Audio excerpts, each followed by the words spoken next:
Hello there, Gacha gamers, and welcome to a slightly different topic, something I could hopefully squeeze out a bit quickly here. Talking about monsters.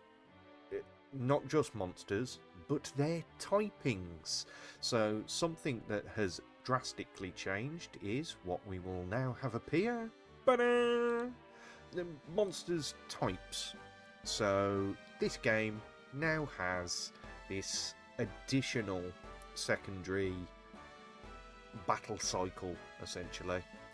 Originally we just had aura, so certain colours beat certain colours, so on and so forth. Well, now we have types as well, and they go as follows. So, up where we have Hanger and Monol, you have inorganic.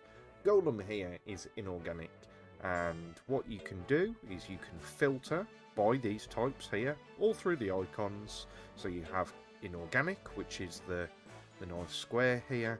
You then have creation, followed there. After that you have spirit. Then we have demon, beast, and monster. Yes, the monster type. Moving swiftly onwards. So, just under my score here for my Tyrant, you can see 3 out of 10 and the small inorganic sign. Because he is 10 stars, he starts at level 3 out of a maximum of 10. At 5 stars you can see here it starts at 0 out of a maximum of 7. Here we've got 2 out of 8 for an 8 star, 1 out of 7 for a 6 star, 0 out of 5 for a 4 star. So, you can raise these maximum levels by raising your maximum level. But that's not the only way. So, we go through, we pick our parents, we don't care because it's for the sake of this, we don't care about that card list. What we do care about, come on, is the red card list. So,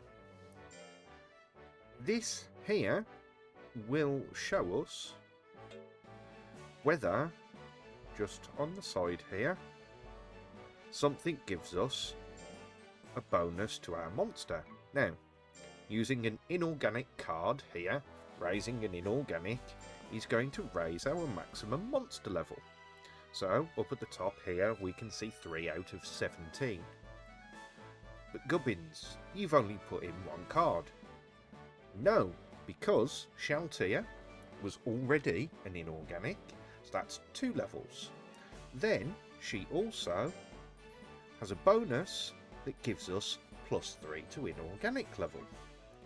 And we also get, I think it's a bonus from you? Yes, so we get +2 level here from the Shuna MR. So that's 1 for the Mew, 1 for Shaltia, +3 for Shaltia, takes us to 5, and +2 from Shuna. But 17 isn't where we cap out.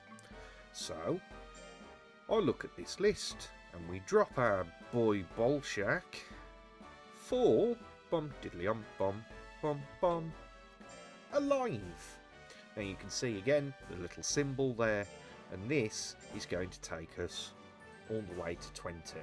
An additional point for it being an inorganic card, and 2 more because alive also has this additional skill. Now what it is worth noting is where I'm about to tap, and you can see on the screen it lighting up, the level 5 there.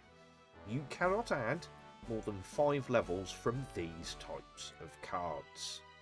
So that's why all of the other sources here end up being so important. So, why do we care about this? Answer? Skills. So, all of these types here that you can see on the left have specific skills, and those skills will alter battle. How? We'll get onto that in a moment. So, inorganic here you see beats creation but loses to monster. And this is how it works. It's very cyclical. So inorganic beats creation. Creation beats spirit, spirit beats demon, demon batters beast, beast beats monster, and monster beats inorganic. It's the circle of life. Or in this case, it's the circle of disadvantage. Does it mean that an inorganic cannot beat a monster? It's a horrible sentence, but no, it doesn't. They can still win, but they will be at a disadvantage. Why? Well, that's what we're going to talk about now. So, these first 4 skills are pretty simple, and most of these skills are pretty simple, so I'm not really going to put translations up because you look at it, and I'm going to be honest, I don't need to tell you what these first 4 skills do. You get more health. So, 8% increase in health here if you have that lead bonus. So if you're at an advantage, you gain that extra 8% bonus. Then we scroll down. So we scroll down and we have our level 5 skill. So our level 5 skill means that if you have an advantage, your movement speed increases. So you are going to move faster around the arena because you really want to bully it. Does not mean your monster is going to be zooming around the arena at 1,000,000 miles an hour, but it will make a competitive difference. Then 6, 7, 8 and 9, can you tell what the accuracy symbol down might do? Yes, it does reduce their accuracy. Now, it's worth noting that whilst this does reduce accuracy, it does not reduce accuracy on a guaranteed hit. So if it's guaranteed to hit, this 4% is not saving you. Then we get to 10. That's a lot of text, isn't it? Well, yes, these 2 or 3 at 10, 15 and 20 are a little bit more, but when you are in that favourable position, the compatibility effect is activated on the opponent. When it is negative, the performance of the text decrease. Yeah, that's not good. Now, ultimately, this is yet another area where the wording is rather vague. It's not direct, and unfortunately that makes it a bit difficult for us to understand. However, the bluntness of it is that you are going to be in a situation where your opponent is going to have weaker techniques because of your monster level. Then, following just on underneath, we have here our normal symbols again. Attack up, attack status increased by 1, 2, 3, 4%. And then as we get down to the bottom here, so this 15 is the opposite, so it's when you're in a favourable position you get a bonus, so the overall performance of your skills will increase. Then on our last 5 we get to a point where you then have some defense down. So these defense downs will ultimately get you to a... I wonder if that's a typo. I think this game has a typo. That's interesting. Let me go check that on another monster for just a moment. We've hit a segue. I've never noticed that before. Shows you how often I look at something like this. Let's check it on another monster. Something that's not inorganic. Oh no, we'll do tigers, because we like them. There we go. We'll look at theboy.tm.jpg.